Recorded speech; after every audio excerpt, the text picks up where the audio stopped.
Bonjour à tous, nous poursuivons avec la 7e Mishnah du 3e Pérek. La Mishnah nous enseigne Apoter et Travito va matril bisato alga va regel. Comme nous l'avons vu dans la Mishnah précédente, au moment des 3 fêtes, tout le peuple d'Israël est considéré comme chaver. Même le Hamaharet qui nous dira j'ai fait attention, ce n'est pas impur, j'ai de tout bien gardé, on lui fait confiance pour ce qui concerne les korbanot, pour la terouma. Alors le Tana de la Mishnah poursuit, dit Apoter et Travito. Nous avons un chaver, donc un homme qui lui fait attention à tout maïtara. Il a ouvert un tonneau de vin pour vendre son vin à Yerushalayim pendant la fête, pendant les 3 fêtes, Pessah, Shavuot, Sukkot. Et il y a des Amaratzim, du peuple, qui ne connaissaient pas les halachot. Donc quand on dit Amaharet, ce n'est pas péjoratif, les dénigrer, mais c'est par rapport à ce manque de connaissances.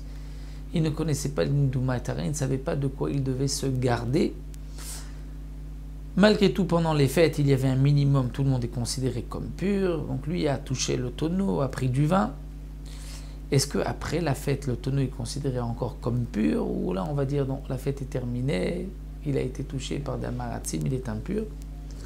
De même, à Matrid Bisato al Gavaregel, quelqu'un qui a commencé pendant la fête, préparer une pâte pour faire du pain.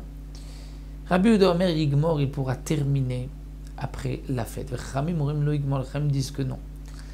Donc, pour les Chachamim, c'est pendant la fête qu'il y a une pureté pour tout le monde. Après la fête, c'est fini.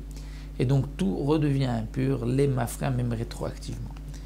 Rabbi Yehuda dit non. Rabbi Yehuda dit il pourra terminer. Pourquoi? Si tu ne le laisses pas terminer, il n'ouvrira pas son tonneau. Il va dire je vais ouvrir le tonneau pendant la fête, je vais vendre la moitié, un tiers du tonneau, et tout ce qui va me rester sera impur après la fête.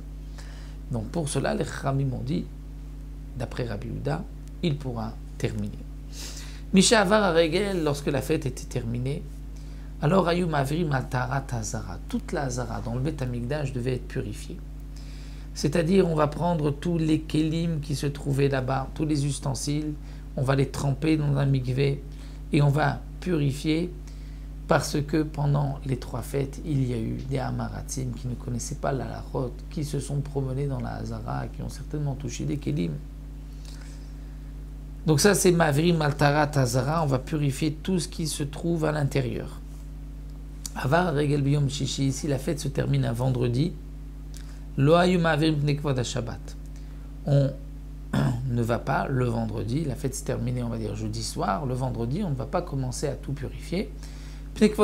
Sinon les Kohanim vont être occupés tout le vendredi à purifier la Hazara et ils ne vont pas pouvoir se préparer pour Shabbat.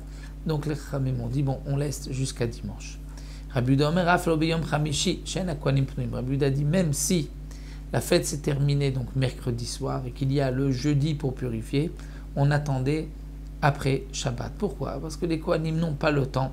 Ils sont occupés, nous dit aussi le Barthénora, à enlever la cendre qui se trouvait sur le misbéar, sur le tapouar, le fameux tapouar comme une pomme au milieu du misbéar où on mettait toutes les cendres des sacrifices qu'on avait fait pendant la fête. Et puisque pendant la fête, tout le Ham Israël se trouvait à Yerushalayim, il y avait énormément de korbanot. Donc il y avait beaucoup de travail. Une fois la fête terminée, il fallait enlever toute cette cendre et la sortir en dehors de la Hazara, en dehors de la ville, dans un endroit pur. Et donc c'est pour cela qu'on ne pouvait pas purifier la Hazara pendant la journée du jeudi ou du vendredi, et donc on attendait à dimanche.